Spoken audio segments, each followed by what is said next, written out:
Ladies and gentlemen, boys and girls, welcome to the Music Lab podcast. My name is Dogg, and I'm so excited to be back with all of you for another episode of the podcast. Don't forget to like, follow, and subscribe to our YouTube channel, our social media pages. That helps us and helps the bands and artists like Riley Downs. Also, check out our sponsor, RAR Outfitters. That's RAWR. Outfitters.com. Don't just wear, RAR. So, ladies and gentlemen, all the way from Chicago, by way of Nashville, by way of Texas, she is just a tumbleweed going through town.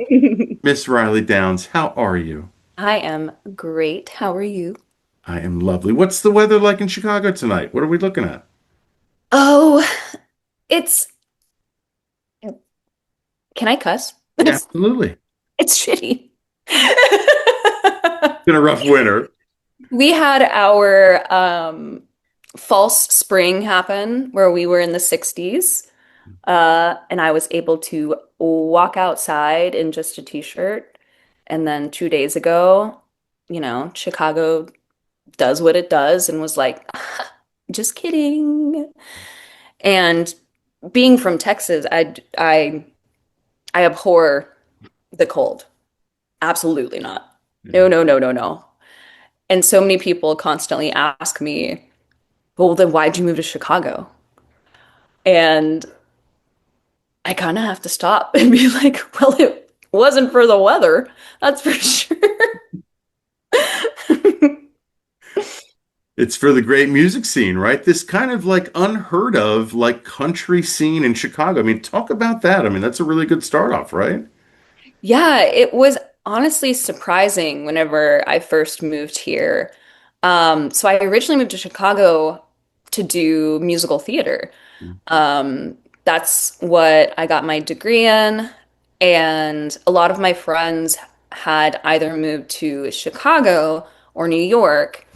And my friends who moved to Chicago were getting a lot more gigs because it wasn't as oversaturated. Um, and so moved here, didn't do any musicals. I was called back for one musical, but I actually did, I was part of a Shakespeare company, and I primarily did stunt work for them. Um, it was like a big thing that I did in Texas. I really loved doing stunts. I have been set on fire probably, gosh, I want to say like over 300 times. Um, and it's What my is favorite that thing in the world. feeling like? What is that feeling like for someone who's never experienced that? You feel like a badass, but it does take some training. You're having to hold your breath throughout the whole stunt. So usually the stunt doesn't last more than 1 minute. Um, and you are having to be very mindful of the weather conditions as well as like your own body movement. I definitely singed my eyelashes a couple of times because wind came about that I wasn't ready for and I looked straight into the flame. Um, but it was such a wonderful experience. And I was fortunate enough that after I became a stunt woman, I then got to be a stunt instructor. Um, so it's just like, yeah, it's something that's been very fun for me. And I think it came really easily because I did dance my whole life. So I have like a really great understanding of my body and the movement and what could hurt me and what doesn't hurt me because I'm a noodle. I don't know. But that's why I originally moved to Chicago. And then the pandemic happened. And during the pandemic, I had already written a lot of songs, but the pandemic is where I like really flourished. I had a lot of time to myself. So anytime I wasn't at work, I was a nanny. Um, and so I kept working. I was very lucky, where I would go to work, watch the kid, go home. Like that was the we agreed, like we're not going to see anybody outside of this. Like it's going to be like as if we're a family, which we are, because I still watch those boys and they are so amazing. Um, but yeah, times when I was alone in my apartment, I just spent writing. And I know a lot of people who had trouble during the pandemic being able to write music. So I feel very fortunate that it was actually good for me. It was the way that I could, you know, spend time creatively while everyone else was making sourdough. It is I, weird because going back that, like a lot of people, it almost seems like for a lot of people, like that time during the pandemic, like they just forget about. Like it's almost like they've erased that out of their memory. And for Mhm. musicians, like when I ask, them about like what they did during the pandemic to, kind of keep their sanity, a lot of it was like, we just kind of wrote, we kind of like got together, we did, or, we would Zoom, like sessions and stuff like that. So it was a real opportunity to kind of like kind of recharge and, get creative. And a lot of great music came out of the pandemic. Mhm. Yeah, I recorded my first single, Water's Fine, during the pandemic. So I have a friend in Austin. He's a very talented musician. His name is Michael Walker. Um, and we just were constantly talking about music. Um, and we do this quite often where if we write a new song, like we'll send it to each other. And I had sent like my rough draft of Water's Fine to him, and he also in the pandemic was bored. And he's a multi-instrumentalist, and so he comes back and he's just like, "Oh, I just like happen to like record all these instruments for it if you want to hear it." And I was like, "What?" It was wild. And so then he and I kind of were just like, "Well, should we just like put this song out?" Um, and so Michael had never mixed or mastered really anything that had been put out, as far as I know.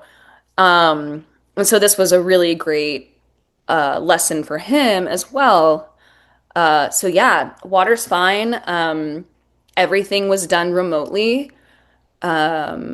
He did all of the instruments, and I just did my vocals and backing vocals. And in a lot of the cut vocals, you can hear my cat wanting to sing with me. Um, I'm actually surprised that he's not all on me right now because like if I'm in a Zoom work meeting, he is absolutely beside himself because he is the little prince. He needs all mom's attention constantly. Um, but yeah, I mean the pandemic really did something for me. Definitely lit like a fire under my ass. Um, and yeah, it's it's wild. Mm. Um, what can put that like kind of pressure on you, but in a good way, where you're like, well, I suck at baking, so I'm not gonna be the one making sourdough. Also, I'm gluten intolerant, so that's not gonna work for me. No Um, Italian bread here. nope, no, thank you.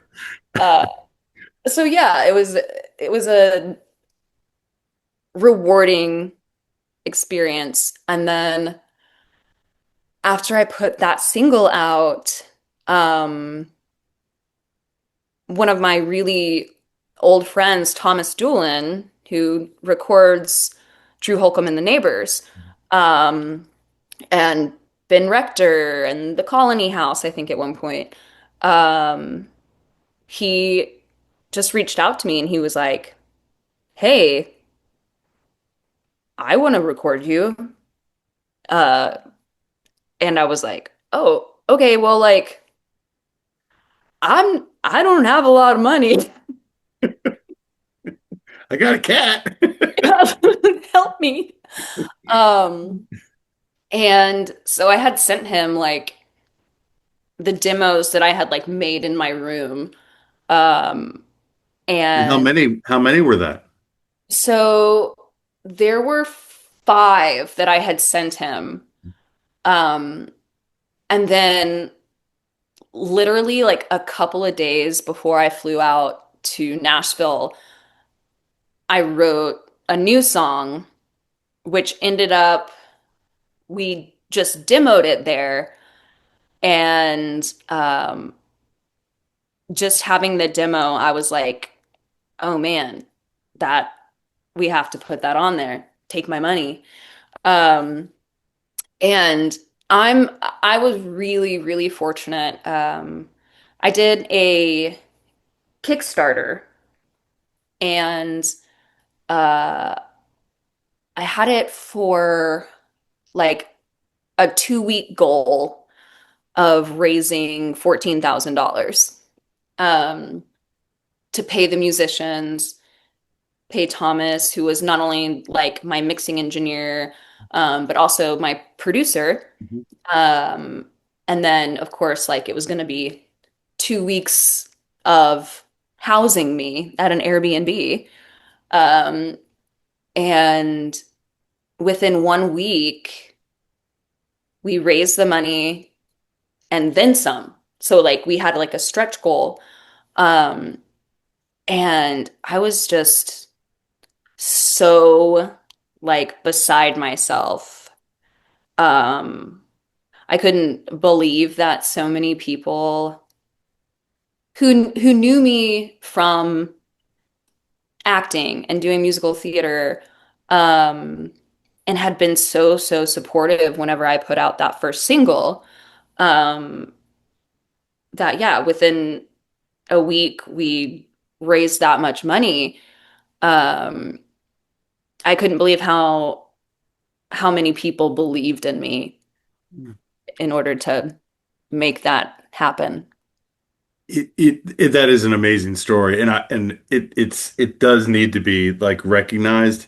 But at the same time, I'm thinking as you're telling that story, like it drives me crazy because like, our government, spends so much money on such stupid shit that Yep. if they just set aside $1 billion each year for Mhm. musicians to either be able to, in your situation, where you're not asking your fans to do it, like there's someone else who actually has like the deepest pockets in the world. And Exactly. like, Yeah. it drives me nuts. So I apologize. I didn't mean to rain on your parade, but at the same time, it's like, Oh no. it's so frustrating. It's what's really nice in Chicago, I actually got nominated this year or last year. Um, Chicago has a grant specifically for artists, in order to, there's, I think in the category that I was in, I think I was going against like five other people.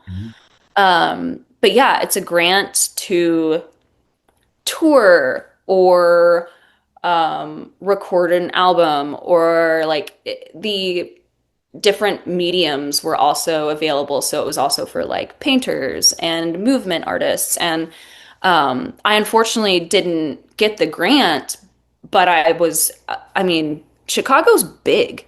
Yeah. And I was very honored to have been thought of Mhm. uh, for that grant, because it's crazy how like the tiniest thing can help an artist. Mhm. Um, yeah, I'm very grateful. Yeah, it's crushing to hear too that like if a band either breaks up or just stops, making music, like that it's financially based. Like that's the reason. Like that's just, if it's not creative, like it's just such a it is. It's just heartbreaking. It really is. Hmm. So let's get on to a happier subject. You're going back to South by. We Yeah. featured you on our episode 2 of our Road to South by series. Like I told you off camera, like every song that you've put out, I just love. I love your vibe. So, how about give some advice to like an artist that's going to South by for the first time because now you're a veteran. Hmm. Um, I would definitely say don't stretch yourself too thin, especially when there are opportunities for you that are lucrative. You just have to find them. Because my first year, I was very lucky and I got to open for Caitlin Butts, who is now big. Um, but throughout the rest of the time there, I was playing unofficial shows, which was great. I got to meet a whole bunch of new people. If it's your first year, totally. If you're returning, I would stray away from unofficials only because it can and will wear you out. And there's no, I don't know how to put it. Incentive? Yeah, because like some unofficials pay, Yeah. but some don't. And the venues that you could be playing at, the bar patrons will not give a flying fuck about you. Like you'll just be noise to them. I mean, the unofficials that I did play were all so, so wonderful. Um, specifically, I played a couple of unofficial showcases with Boxcar Entertainment. Mhm. Um, my friend Jason Farlow, he's an amazing person. And if anyone is going to South by this year or plans to go next year, definitely be in contact with him because he puts on really, really great showcases. What is his band called? The Last Circus. Yeah, Yeah. they're amazing. Yeah, we featured them on our last episode. Yeah. He's amazing and he gives such great opportunities to people who are at South by officially or unofficially. And his energy and his like business partner, Jorg, they're some of the most supportive people I've ever met. Like Jason called me yesterday and I answered the phone and he was like, "It's that Riley, Riley, right" to Justin Bieber's Yummy. And I just had to, I sat on the phone just waiting for him to finish his song. So he's just like, he's such a light and just a gem to work with. And I don't even know how to explain it, but those are unofficials that are worth doing. Um, And where does he usually host? Where's the venue that he does his at? so he does one it might be changing. I know for sure they're doing their official showcase, I think at Lambert's Barbecue, Oh, nice. maybe? Yep. I can't quite remember. Oh, hello, Great little bee. stage. Yeah.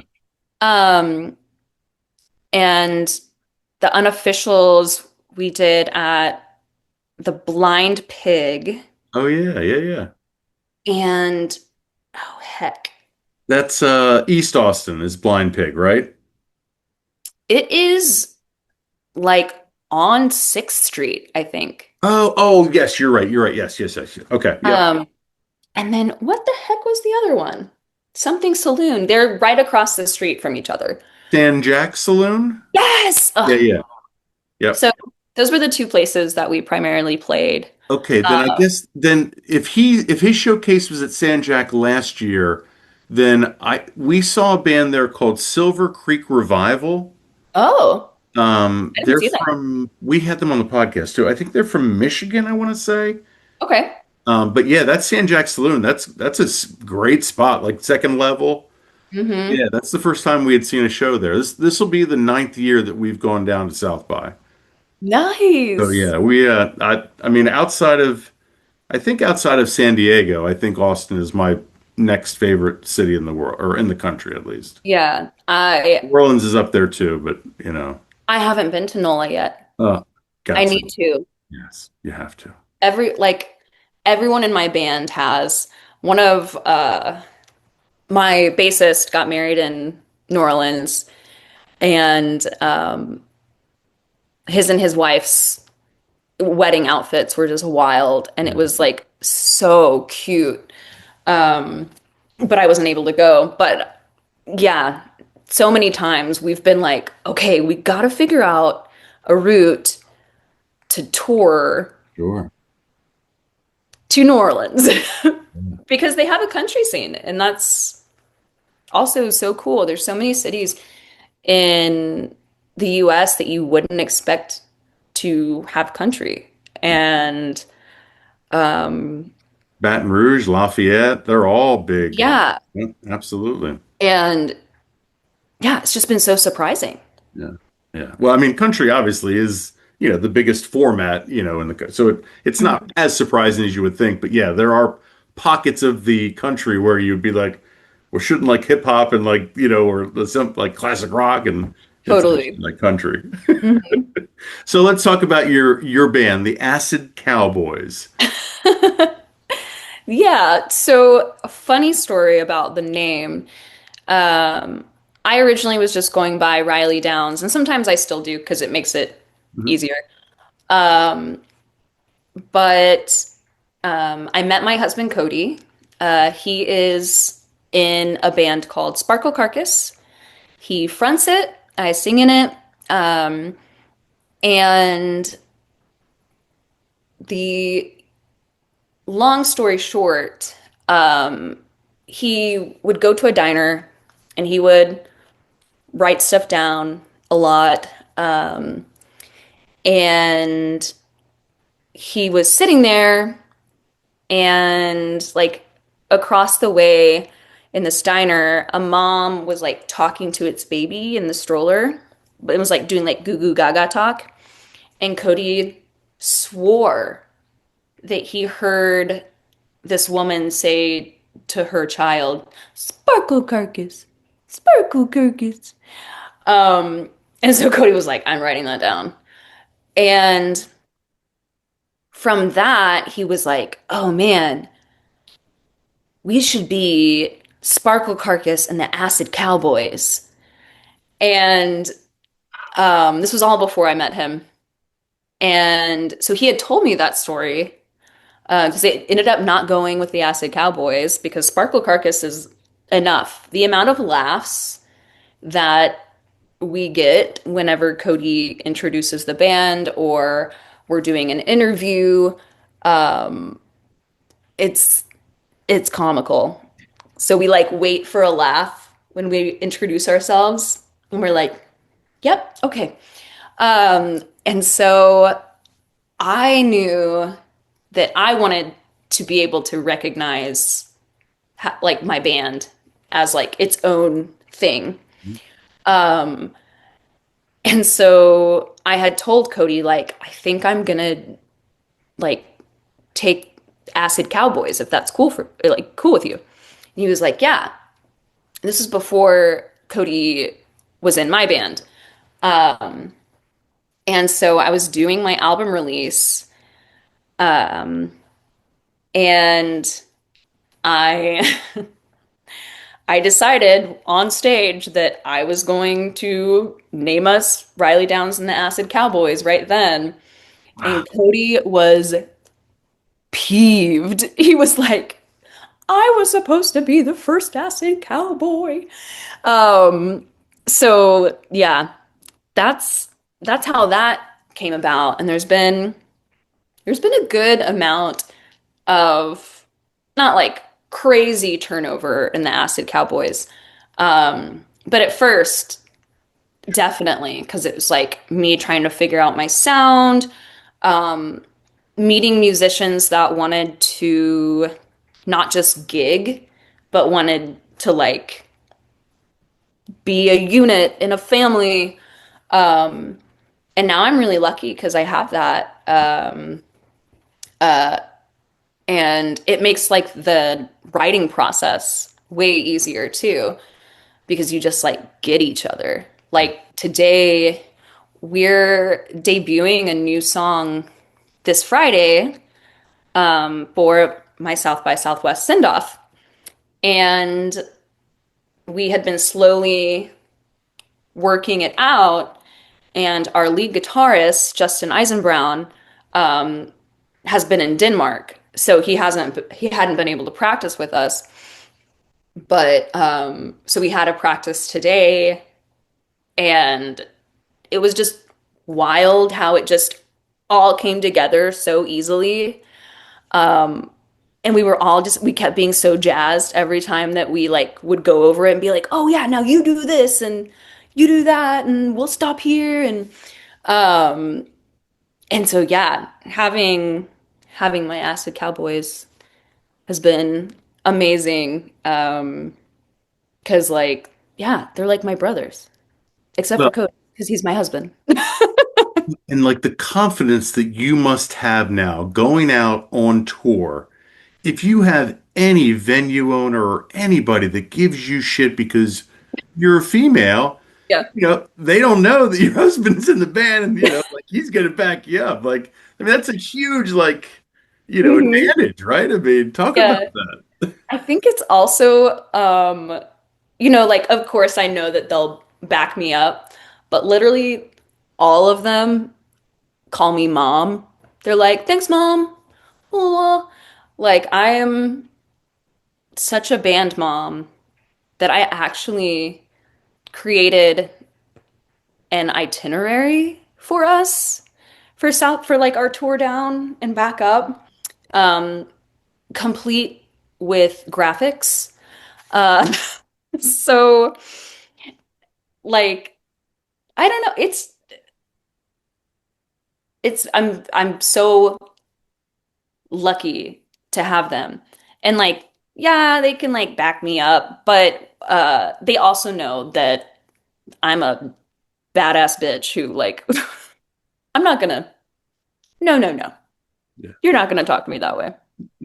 Because I have, especially since my name is so gender neutral, um, surprise, surprise, that's why Riley Downing and I constantly get confused for one another. But a lot of the times when we walk in, the sound person or stage manager will go directly to Cody. And Cody will be like, "Oh, no, not Riley, it's over there." And they're like, "Oh." And I'm like, "Oh man, the music industry." Grr. Yeah. Um, but I do feel like it is getting better. There's a lot more doors that have been opened for female identifying people, which is really great. Some of my favorite sound engineers that I've had, women, because they listen. The amount of artists that we or bands that we have seen the last couple of years at South by that have been female fronted hmm or like multiple female members in bands is just it's astonishing. Like it's amazing. Like it's hmm well, past due, but For it is sure. refreshing. It is very, hmm very refreshing. Absolutely. Yeah. So let's talk about then. So how did the neighbors then get involved with the Acid Cowboys? So the neighbors are only on the recording. Okay. Um, and it's because they're amazing session musicians that constantly play with each other. So we went into the studio, and first of all, they are all such wonderful guys. So kind.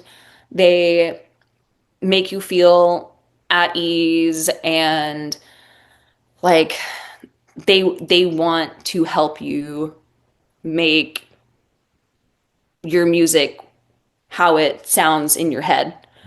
And it was wild because, you know, Thomas, my producer, he would do like one pass for them to listen to of like the demo of the song. They would listen to one pass of it. They'd be writing notes. And they'd be like, okay, let's go try it. And I was just like, what? And they would nail it. They're magicians. I don't know how they do it. They are so talented. And I was so fortunate to work with them. They made everything so much easier. Because, I mean, yeah, it was my first album to put out, and all these people supported me, and I was like, I don't want to let them down. But also, like, yeah, I wanted my journal entries to come out the way that I wrote them in my head. Yeah. Um, because I mean, that's what my songs are to me. Everything is very cathartic, getting it out. Yeah, it just speaks though to like the city of Nashville because like it just produces musicians like the neighbors. I mean, it like when we went down to Americana Fest this past year, like I was just blown away by like these session musicians that are just like, my God, like this guy's like Yeah. Jimi Hendrix, you know? Like, Yeah, yeah, it's wild. it is wild. Yeah. So I completely understand, and like I told you, like after seeing Drew and the neighbors in concert, like I get it. Like I see the musicianship. It was very clear. Yeah. I was, it was the happiest I've probably ever been in my life was like watching Yeah. my songs come to life with these people that I just met, but knew exactly what I wanted, especially like, and I do this with my band now where I'm very open and I'm like, this is what the song is about. This is the kind of feeling I want to convey because this is what I was feeling when I wrote it. And yeah, they translate it so well through music. Yeah. Yeah. So let's talk about somebody else who translates well through music. Jamie Wyatt. How did we connect with him, and like what was his impact on your music? So Jamie Wyatt is actually a female identifying person. Um, I'm sorry. no, it's okay. Um, she has to go through the same thing as me, where we're Irish sisters. So we both have these gender neutral names. Um, but so mine and Jamie's friendship is such a funny thing because I basically I had bought tickets to her show. She was playing Lincoln Hall here 2 years ago, and I had bought tickets to her show, but I obviously follow her on Instagram. And for one of her shows, it was in Minneapolis. My friend Claire was brought up on stage because she just like had happened to meet, I can't remember who it was, someone from the band like the night before. And they were like, "Oh, well, you should come up and sing a song with Jamie." And so my friend Claire went up there and sang Goodbye Queen with her. And I was like, this is like to preface kind of like my fuck it attitude. I lost my dad 3 years ago, and he's my best friend in the whole world. I actually have a song specifically for him on the next album. And ever since that happened, I kind of just got this fuck it attitude. Like I'll ask for things and I'm like, well, what are they gonna say? No? Okay. Um, so I messaged Jamie on Instagram and I was like, hey, I don't know if you have someone singing backup for you for your Chicago show, but like I would love to sing with you. And it was just like, I think it was just like 30 minutes later, she was like, yeah, for sure. Can you be at soundcheck at 5? And Cody actually has a picture of me reading this because before Jamie was my friend, she was like my idol. I mean, she still is. I look up to her so much, but Cody has a picture of me looking at my phone just going because I was it was just unreal. This is yeah, she there is a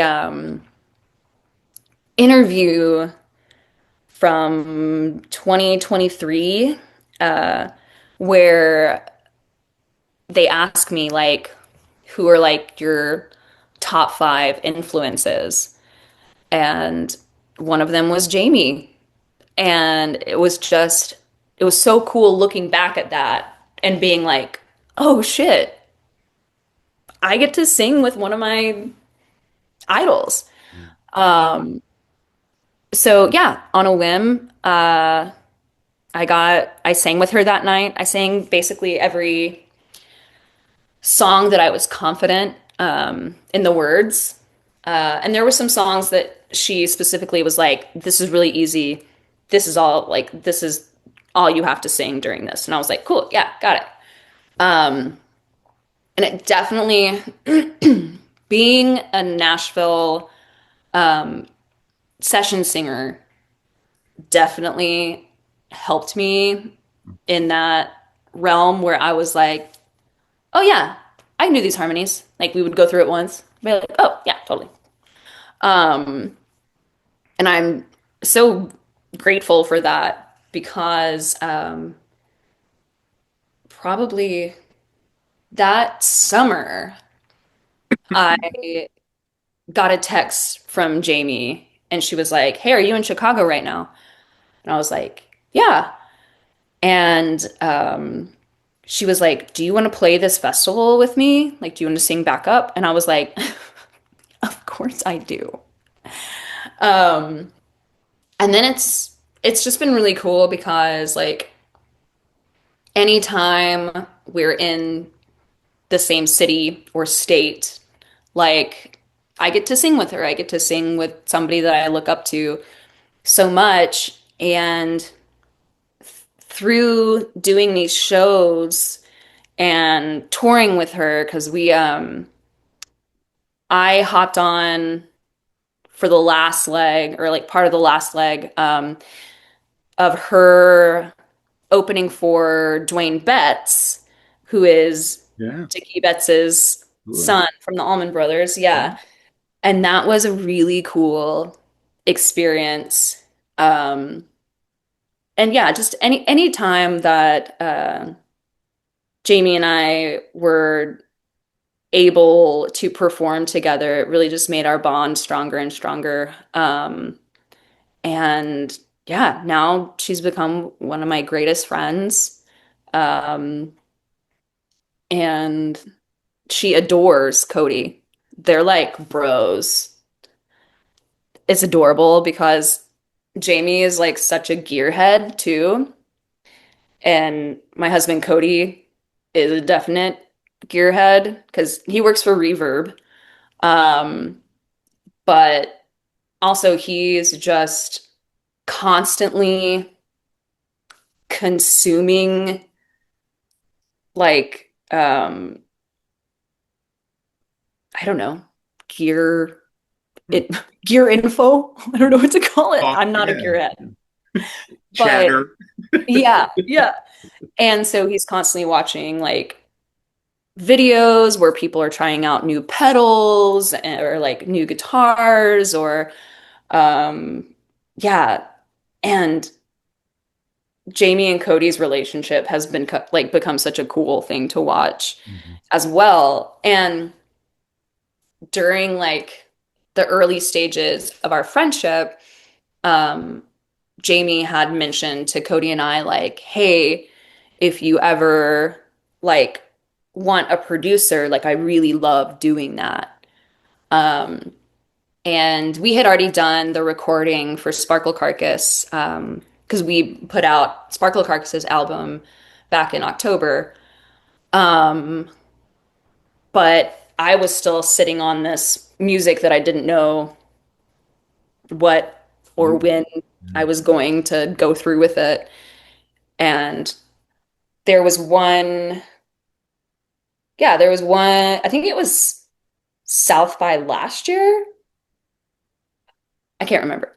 But basically, I was just like, hey, Jamie, remember how you said you would produce me? Do you want to do?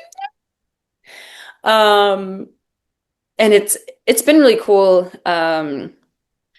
Like this new song that we wrote, she hasn't heard yet. But all these other ones that I had already written, I would send them over to her and she would listen to them and like give feedback, which is also really nice. Because my sound has really evolved since I, put out the first album. Mhm. Um, and so it's cool to have feedback from someone who you drew inspiration from for this album. Um, yeah, that's Jamie Wyatt. So I want to ask you, and you might not know this answer, but so if the roles were reversed, and if Jamie was you, and Mhm. she was trying to like back up sing for her idol, who Mhm. who would that idol be? Like, do you know her answer? She already has gotten to sing with amazing people. She has a song with Jesse Coulter Okay. called Just a Woman. I'm just a woman. What do I know? And then she has a song with Shooter Jennings. They're very good friends. Um, and then she also has a song with, and we didn't know it at the time that we had this mutual friend, but Butch Walker, who is a fantastic musician, producer. Um, and so I'm not entirely sure, but Jamie for sure is a deadhead. So Bob Weir. Bob Weir, probably. That's funny.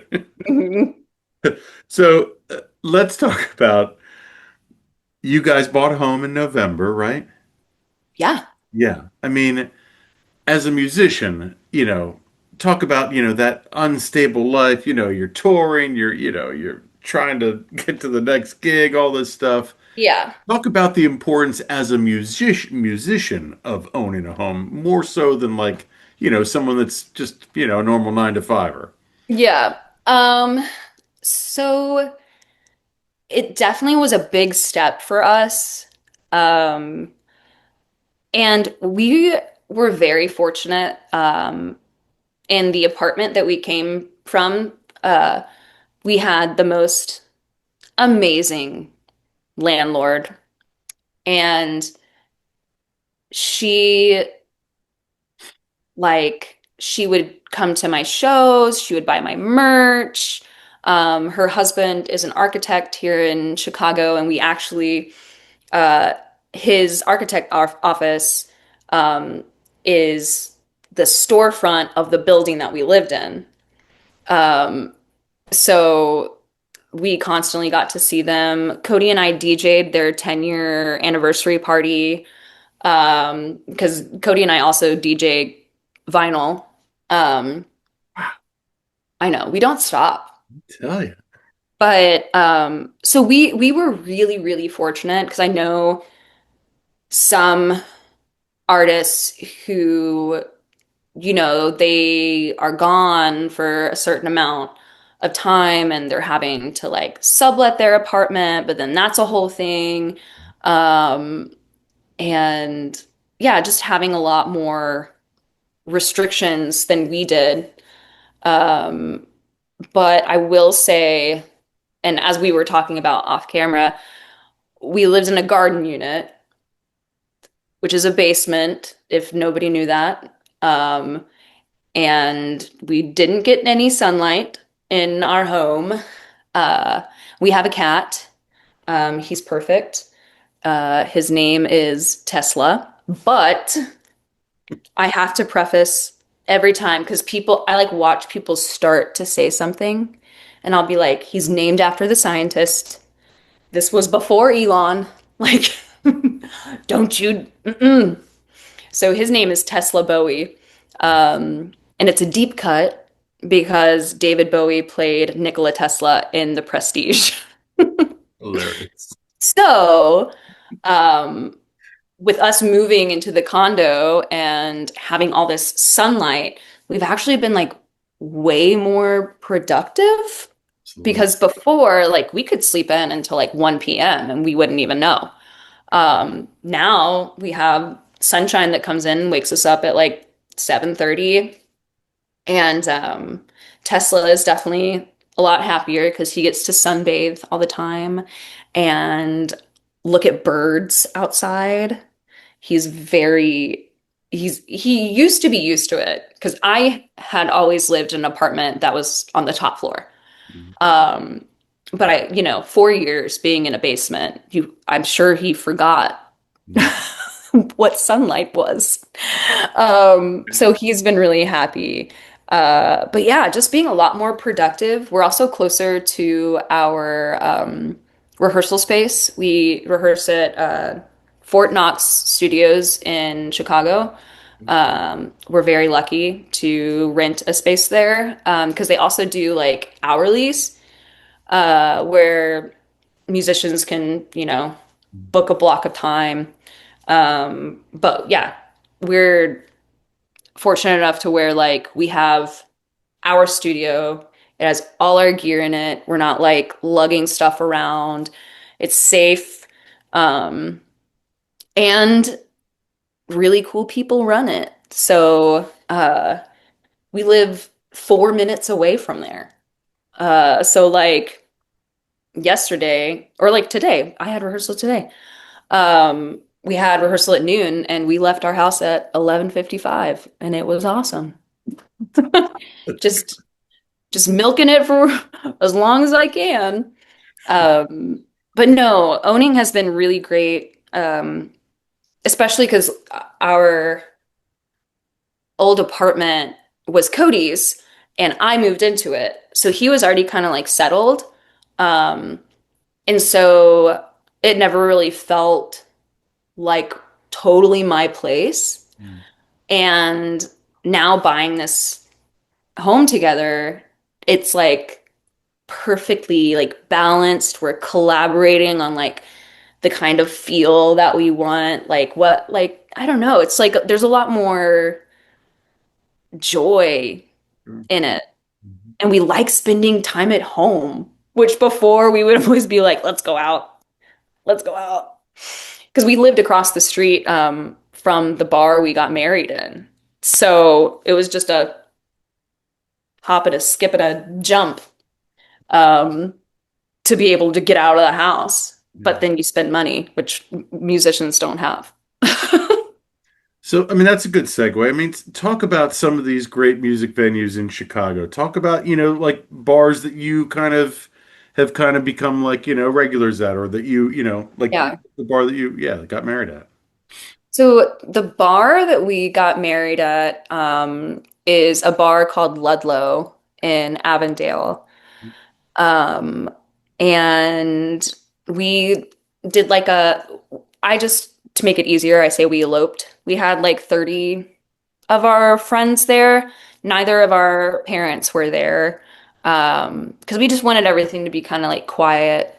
So the ceremony, at the time, the bar manager kind of did like a hush hush. And because we asked him like, oh, well, like, how much is it like to rent the bar for like a couple of hours? And he was like, we'll just do it before we open. And I was like, okay, how much will that cost? And he was like, you can just, I'll just take tips. And I was like, it was crazy. So we got married in the afternoon of January 21st, 2023. And it was really cool. One of our closest friends officiated. The ceremony lasted the perfect amount of time, like 10 minutes. And then it was just like a party for an hour and then bar hopping. And our friend who was the bar manager, he actually made what was called the Messick cocktail. That's my husband's last name. He goes by Cody Palmer, but his last name's Messick. Um, and it was quite the cocktail where the base was gin and Malort. Um, Oh boy, here we go. so a Ladies lot and of, gentlemen, the story of Malort. but yeah, that was then it was a bar hopping time. So like our two uh like we call them like our home bars would be Ludlow and Avondale, and then Central Park Bar, which is also in Avondale.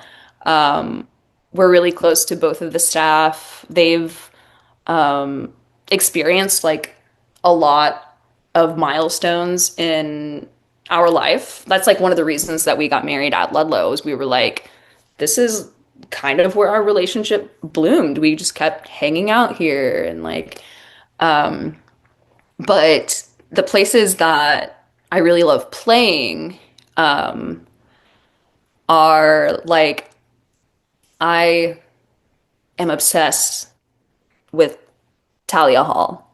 I got to play it this past September, and it was such a dream. After I got off stage, I like hugged the person who booked me, and I was like, thank you. I was like, this is where I'm supposed to be. Like, it was immaculate sound. Like, the the stagehands and lights and sound engineers, like they it was like clockwork. They were perfect.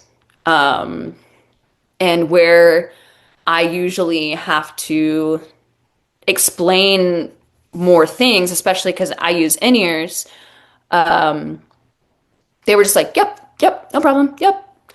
And I was just like, what?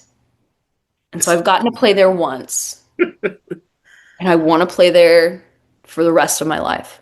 Because also the crowd was so supportive. And yeah, it was a dream. Another place that I really loved playing, Lincoln Hall. That's where Jamie played. I got to play there the year before, I think, maybe. I can't remember. Shuba's great as well. Lincoln Hall and Shuba's are under the same umbrella. Carol's Pub in kind of uptown-ish area, like the honky tonk, where I mean, who did I see there last? Vincent Neil Emerson, I think, was the last like bigger act that I saw there. And amazing. The crowd is always great. They're always dancing. That's one thing that I really enjoy about certain venues is like the two-stepping is encouraged. Would you consider yourself a good two-stepper? Oh yeah.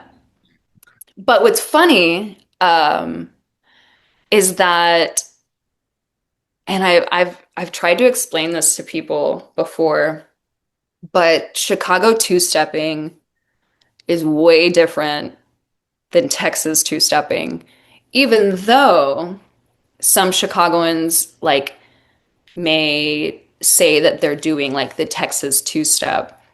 I was so confused the first time I two-stepped with somebody from Chicago because I was like, wait, no, I'm usually good, I swear. Like I'm just confused at what you're doing. And I've actually had a lot of Texans tell me that. They're like, what are they doing? And I'm like, I know, but everybody does it here. And you just figure it out and then you're golden. So like the two-stepping here in Chicago, you do a quick, quick, slow, slow, quick, quick, slow, slow. Whereas in Texas, I learned to two-step doing quick, quick, slow, quick, quick, slow. So there's like a hold. So yeah, it was very confusing the first time I two-stepped here because I stopped and the man did not. So he's just like he's going. Um and so I believe that I am a good two-stepper. Yeah. So like the person at the broken spoke is not going to know what Carol's is doing.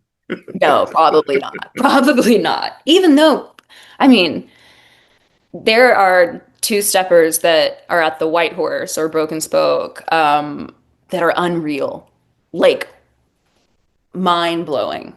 My friend Abe is actually one of them. Like he's crazy, but he frequents the White Horse quite a bit, and he is a good two-stepper. Is would you consider Rachel a good two-stepper? Yeah, I think so. I guess I haven't really watched her two-step very much. Oh, okay. That's weird. She's one of my best friends, and I've never watched her two-step. Rachel, if you're I'm just watching, like forgive her. so distracted by her beauty and talent Yeah, I that mean, yeah, talk about. I mean, we had her on the podcast. She was absolutely just a delight. I know. Talk about your connection. Yeah. Um, so actually the way that Rachel and I connected is because I'm a glutton for punishment. I have multiple jobs, uh, and I'm a tattoo artist. And so she had booked with me a couple of years ago, because she's also originally from Texas. And I tattooed the state of Texas on her with a star right over Austin, because that's where she's originally from. And the whole time I was tattooing her, you know, we were talking about life. We were talking about how similar our experiences have been in music and life. We both lost a parent. We both went through a divorce and now are married to really amazing people. So, like, divorce is okay, everybody. You could find the person that's meant for you. Um, but yeah, and then um, you know, there were a couple of times when I would just, I mean, same way I do with anyone. I'm like, "Can I sing with you?" And she's like, "Yeah, totally." And she's really, really supportive, like in the music community. And she always brags about me being very, like, supportive of musicians. But yeah, I mean, I got a text from her on New Year's.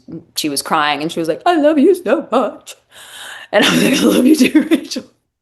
Too much champagne, too much champagne." But no, I was in the same boat. Yeah. But yeah, she is far more talented than she gives herself credit for. She is so humble. She's so humble. She's amazing. She's an amazing songwriter. She has an amazing band. Like I don't know. She's someone that just randomly popped into my life and I'm so glad for that because I don't know if I hadn't tattooed her if we would be as close as we are now. Um, because, she's a mother to two. She lives in Berwyn, which is a suburb of Chicago, and there's just like there's only so many times as a mom to two children that you can go out and have time to yourself. Yeah. Yeah, pursue your career, right? Yeah. Exactly. Yeah. And she is also very fortunate because her husband is awesome. Nick. Nick rules. There'll be times whenever, you know, Rachel will want to come to one of my shows, and Nick's like, "Yeah, you go. I'll take care of the kids. Don't worry about it." Because he knows like how important that is to her and being seen in the music community. Because it's easy to, I mean, not like forget someone in the music community, but it's like very much a On what to the is next. Yeah. yeah. So being a presence is important because yeah, it's almost like out of sight, out of mind sometimes. Like, and I do it too, where I'll be like, oh my gosh, why didn't I think of this person to be on this bill with me? It's because I haven't seen them in a while. But yeah, I've been really fortunate to work with Rachel a lot, especially over like the past year. We've gotten even closer. And we actually are putting out a song together. Oh, that's awesome. Yeah. So we actually did a photo shoot today for it, which was really fun. We did it at Broken Hearts, which is where I'm having my South by Southwest send-off this Friday. But it's a new honky tonk in Chicago, in like the West Loop, Fulton Market area, and it is so much fun. The shows are free. The staff is awesome. And they have Lone Star beer. I can't have it, but a lot of you can. It's Apparently, it's the cheapest beer in the city is at Broken Hearts. I didn't know this, wow. but It's funny that you brought up Lone Star because, again, like I told you, this is the ninth time that we'll be at South by this year. Mhm. I go like each year I'll have a Lone Star, and some years I'm like, this is terrible. And then other It's years I'm like, this actually isn't bad, like but like there's so many great breweries down there, like Zilker and Meanwhile and Jester King and mhm. so yeah. It's Ran just over. the beer of Texas. It is the beer of Texas. Yep. Like you can't like the song Lone Star Beer and Bob Wills music. Like you can't not think of Lone Star Beer when you think of Texas. It's like Sam Adams in Massachusetts. They're synonymous. Hmm. So another singer that we are very familiar with that you for the last what 7 years for Halloween? Shania Twain. Tell the people you're Shania Twain obsessed So, for Halloween. every year, Shania Twain is like The Queen. a queen to me. I bow down to her. And so every year I'm Shania Twain, but just a different version of her from like different music videos or a certain performance where she was wearing like an iconic outfit. And finally, not this year or not last October, but the October before, Shania Twain commented on my video. Oh my God. And I screamed in our living room. I lost it. Because I got to see her back in 2023, Reunion. Yeah. and I was just, I was bawling. I was like, this is the best day of my life. And Yeah, it's just at first it was like just a funny thing to do because the first year I was her don't impress me much leopard print Shania. And then the next year I was like, man, I don't know what to be. How do you And top that? I was like, what if I'm just Shania again? And then so then I did the Man, I Feel Like a Woman outfit with the top hat and corset and men's shirts. Um, and then heck, what did I do next? I mean, 7 years that's a commitment. I think it's only been five, Oh, but yeah, it is a still, commitment. that's a commitment. And I'm still going strong. And Um, could you so envision doing like a f- like a Halloween show where you did like just Shania Twain covers? Like, could you pull that? I I would love that. There's actually Andrew Saw, who's another like Americana country artist here in Chicago. I think he does put on a Shania Twain night at Carol's. Uh, so, I mean, if I see that this year that's not happening, then why not? Or just ask him to sing backup? Totally. Absolutely. He's so unreal. His voice is wild. Okay, good stuff. What's his name again? Andrew Saw, S-A. SA. Okay, cool. Mhm. So you put out a cover. Rachel did Stay With Me, which she did a Mhm. fantastic version of. And you did a fantastic version of a cover, Wicked Game by Chris Isaac. Mhm. Talk about the story behind choosing that as a cover and how you chose to kind of put your imprint on the song. So I actually got the idea to start performing Wicked Game um, because I was really, really into this band, Future Birds. Yeah, they're from Oh, Athens. yeah. Yeah. And they actually became like we became friends, which was cool. But they do a cover of Wicked Game in their live shows. Okay. So on Spotify, I had listened to their like live version of Wicked Game, and they just had such a cool take on it. And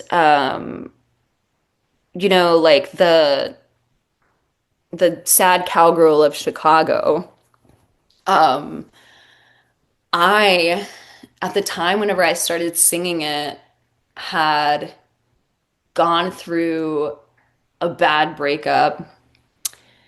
And so like I was listening to Future Birds and I already was like, man, this is such a good song to cover. And I was just like listening to it and listening to it. And I was like, oh my gosh, these words are heartbreaking. Like, I know Chris Isaac is rolling on a beach for 7 minutes with a model during the music video, but these are really heartbreaking lyrics. Mhm. And I had kind of already started finding my sound because I'm a belter and like people compare me to like Heart when it comes to like belting and Cool. all that and so I was like, man, what if I try to cover this? And at the time I actually had a fiddle player in my band whenever we first started doing it live, which made it even like weepier and just oh so beautiful. And obviously I can't sing in Chris Isaac's range. So because I love the wow factor, I was like, let's just really bring it up. And so, whenever I hit that high note, people fucking lose their minds. But to me, it also like like I said before, like conveying emotions in songs, it feels like almost like a cry. Um, and yeah, we still perform it. I love it. It went viral. That's like that's like the crazy thing is it being put on a Spotify vibes playlist. I was like, ooh, I'm vibey. Um, like it was crazy how so many people found me through that song and then listened to my original music and became fans. Mhm. So that's like, I guess one thing Spotify did right. So, well, I mean, that's a good question then for you. Like, with all of these jobs and with, kind of being pulled in each way, like, how do you have time? Like, how do you do like the work-life balance and like how do you fit in like social media and all that stuff too? I just don't sleep. No, I actually I'm like a huge night owl.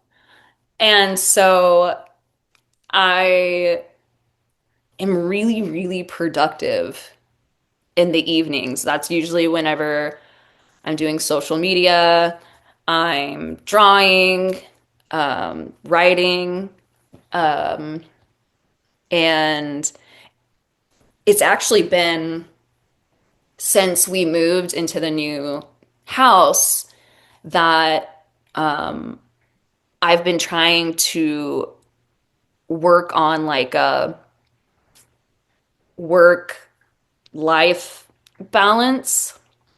Um, because yeah, I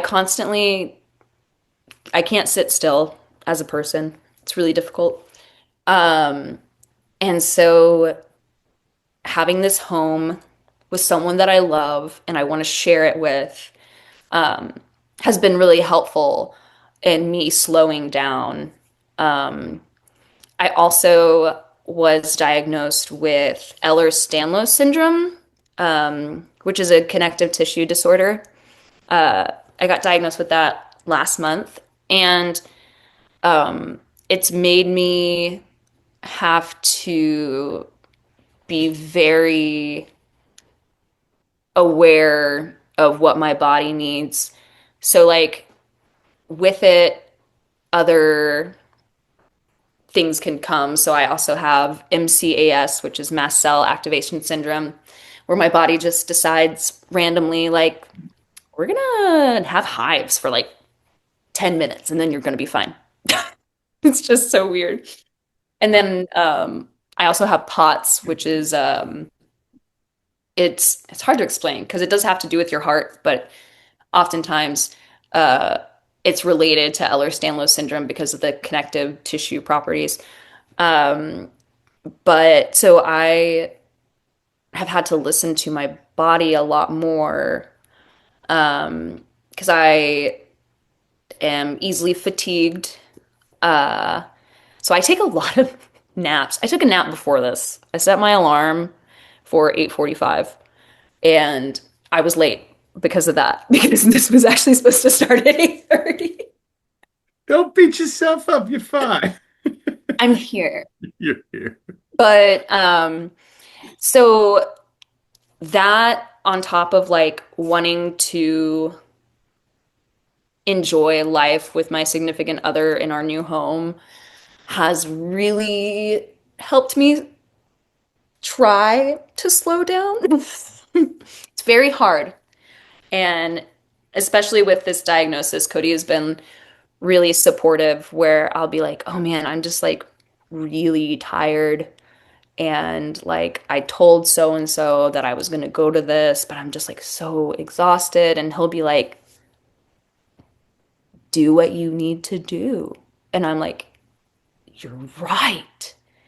My friends will understand. They know that I'm going through this.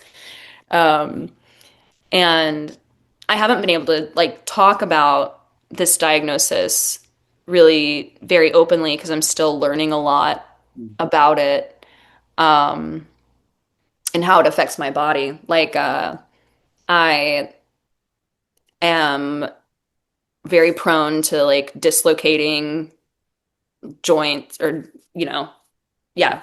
Yeah. Um, and yeah, fatigue, chronic pain. I'm on pain medication now, which is very like it's low. It's just like to keep me throughout the day. Um, but yeah, it's been wild. But I have a wonderful doctor who oftentimes women go to the doctor and they're told it's anxiety.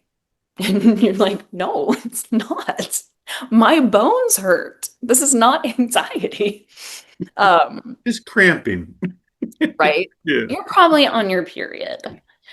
Um, but no, this I like got really emotional with her because it was like the first time that I had been listened to. Like the last like orthopedic surgeon that I saw, he was just like, "Yeah, you got sciatica." And I was like, "Why can't I walk?" Like, what? Why is my knee swelling? Like, what is happening? And you're just gonna grab my knee like this a little bit and go, sciatica, go to physical therapy. It is just, it's wild.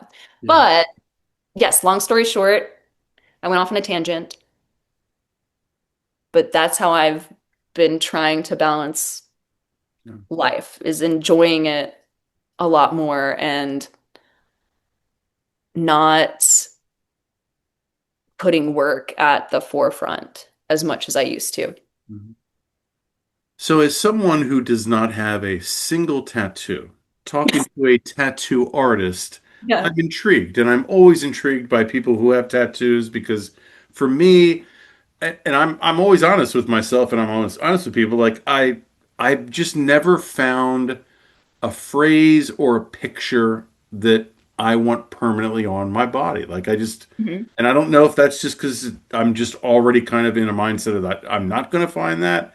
But, Mhm. what is it about tattoos that are just so like an addiction for people? It really is. I Or mean, can be, I guess, right? oh, absolutely. I'm addicted. I just got one last week.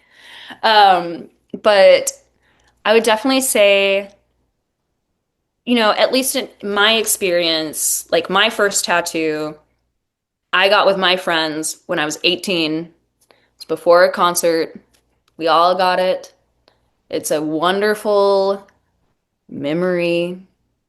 It's a terrible tattoo, but I love the story. Um, and I think that that is part of it, is it's like a little kind of like, whenever you are traveling and you put a stamp in your Passport. passport, that's kind of what it feels like to me, where Sure. I'm like, oh yeah, I got this win and so and I have this together. Um, and so yeah, I think it's like for me at least, it's like a log of memories. And so you just keep wanting to make those memories and help remember them. And yeah, Yeah, that's cool. I like that. I like that take. Good take. You've thought about that one. I actually didn't. I'm proud Oh, of myself for that passport analogy. so I want to talk about a couple of your songs because, like I said before, everything that you've put out, and I'm so excited for this new music. How much are we going to hear when we see you at South by of new music? You'll hear all the new music. Oh, sweet. Oh, sweet. Right. That's the right answer. Yeah. But I do want to talk about a couple songs because, first of all, I think the song that really for me like was like, oh my God, like this girl's got it, was the song Ruins. Like I want to hear the story behind that song because from a music standpoint, I mean, I just love how like you start out with kind of the piano and then you kind of bring in the violin. Is violin right over top of that? Yes. Mhm. And then just this absolutely beautiful piano piece to kind of end the song where it's Mhm. just you and the piano. Like, just talk about like how like that song kind of like came about. That song was honestly, it just like came out of me. Um, it honestly, like pretty much the whole album of EP. Spent Yeah. is about the same person. There's one song that's not about him, but um, yeah, we had broken up during the pandemic, and he was a musician, and um, I really hadn't branched out very much. Oh my goodness. Shh. Um, I hadn't really branched out and performed in Chicago. I was still like doing theater, and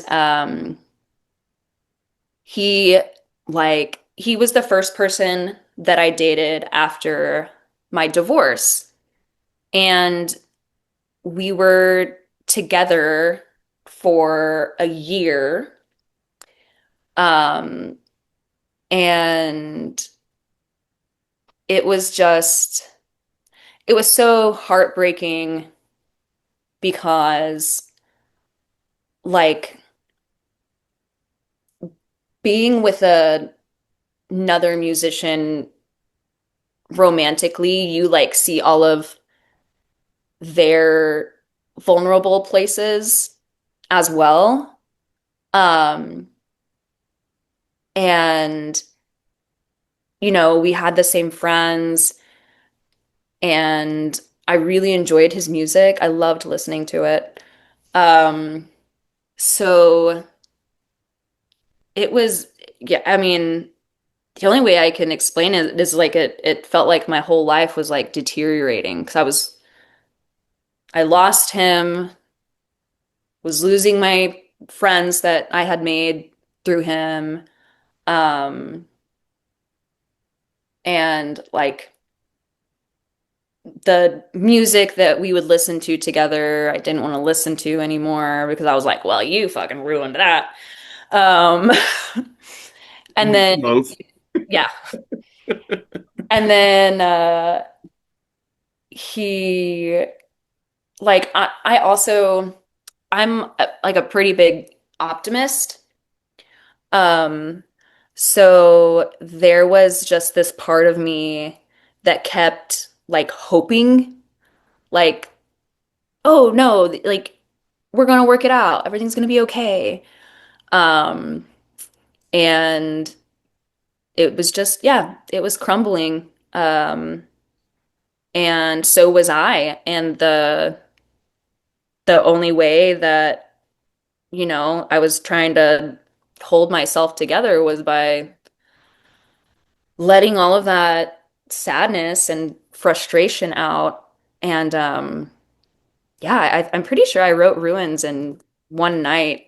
Oh, hey, There Ted. he is. Hey, you need attention? Do you need attention? So precious. Um, but yeah, I do love that song. It's funny that you mentioned that because we had actually taken it out of our set, um, because a lot of the places that we play, like they want like Upbeat. upbeat Yeah. music. Yeah. And my drummer, Aaron, our last rehearsal was like, hey, I have a request. And I was like, okay. And he was like, can we put Ruins back in the set? I really miss playing that. And I was like, yes, of course we can, because I love sad music. And I'm sad that I constantly have to take my sad music out of my set. Oh, she's a downer. Whatever. Yeah. Watch out, right? I'm sorry I'm making you feel things. Um, but no, I love that song, and it was really funny whenever I brought um it to the neighbors whenever we recorded it because it's not a song structure that is usually written. And I didn't know this. I was just like, I'm just gonna write what comes out of my head. Um, but yeah, because it's the verses are up and then the chorus is very down.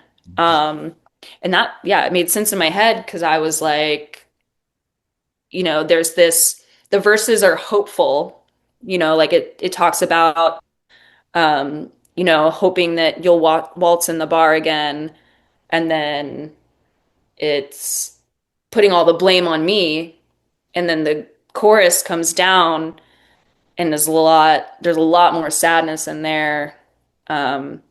Asking, why did you do it? Um, and yeah, man, I love that song. I'm glad we Well, put it back in the set. yeah, I think your drummer was right. So the other song I want to talk about is Dog Days because there is this like shuffle to it. I don't know if shuffle is the right word, but it just goes throughout the song and I just love it. Talk about that song and like, am I crazy for thinking that? So actually, Dog Days is a cover.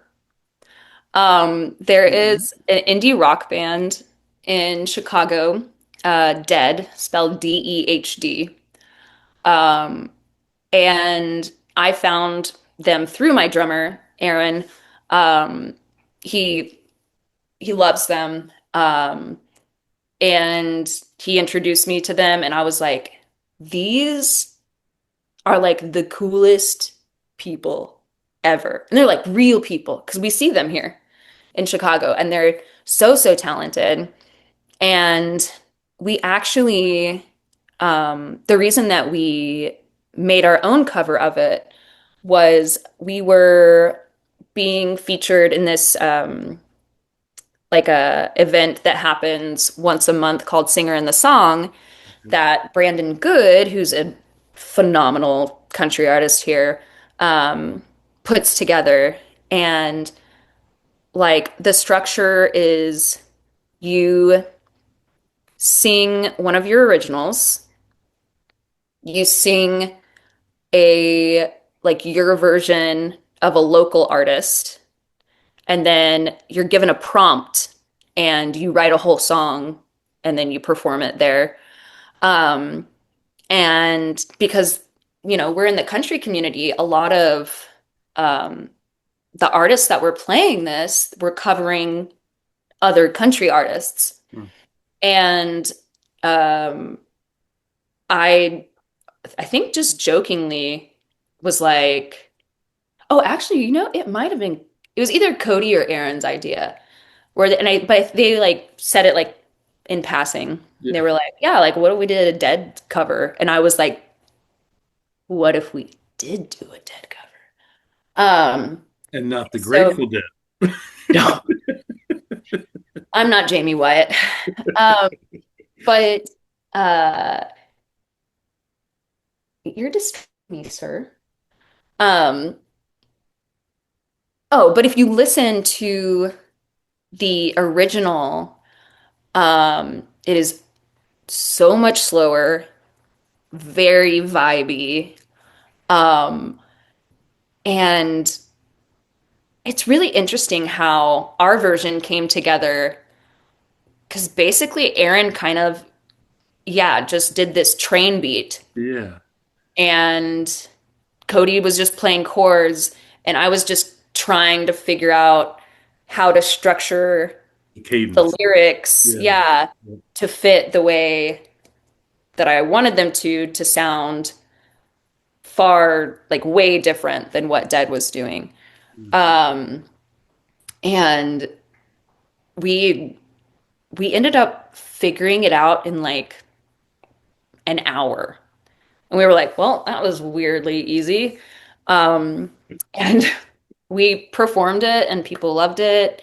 We went on to like keep having it in our set. And then we were just like, why don't we just record it? Why not? And yeah, the cover of Dog Days is me as a child with cake on my hands and my you can see my mom's hands in there and she has a Yeah. broken finger because my brother accidentally smashed it in a van door. Uh but but yeah, it's so fun to play And what's really cool is when like we played it for a festival here in Chicago, and a lot of people had never heard the song, and I didn't introduce it as a cover.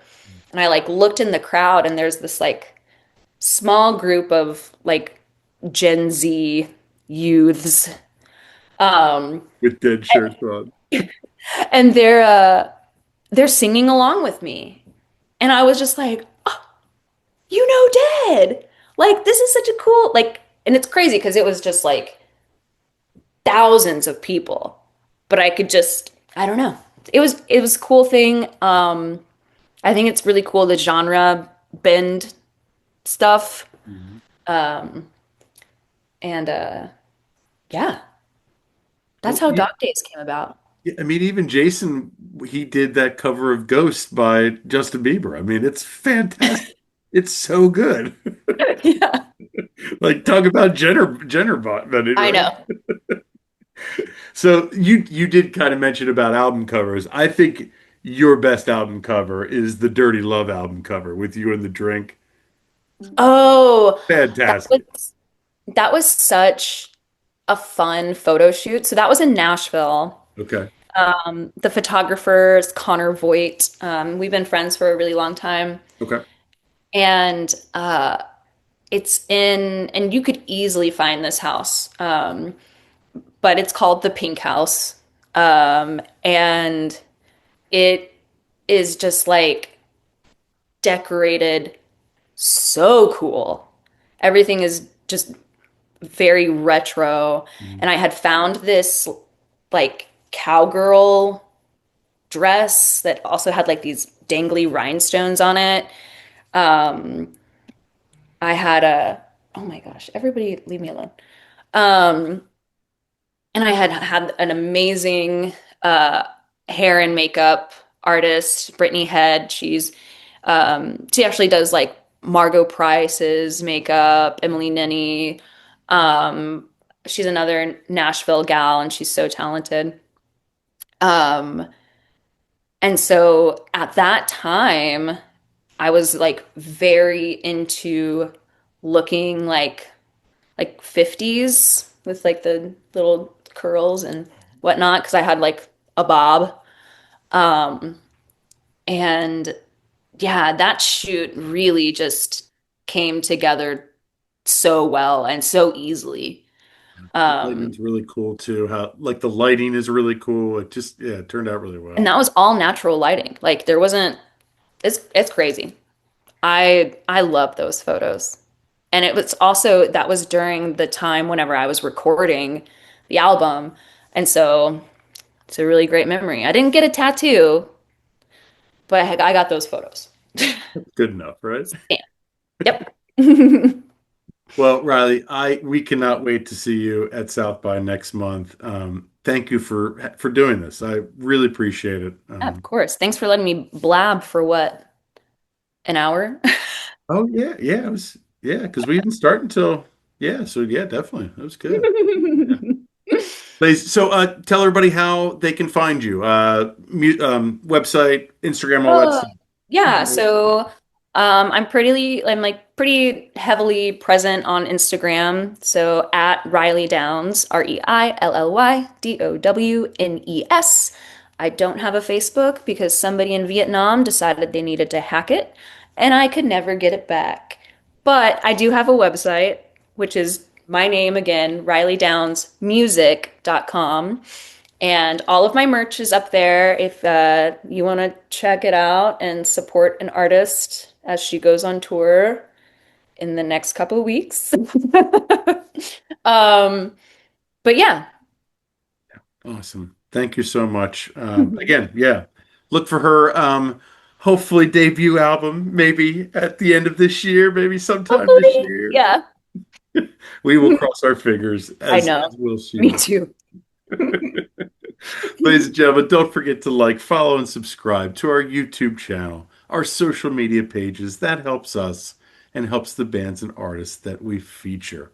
Also, check out our sponsor, RAR Outfitters. That's RAWR, outfitters.com. Don't just wear, RAR. And as always, ladies and gentlemen, I've been Dog. You've been great. This is the Music Lab Podcast.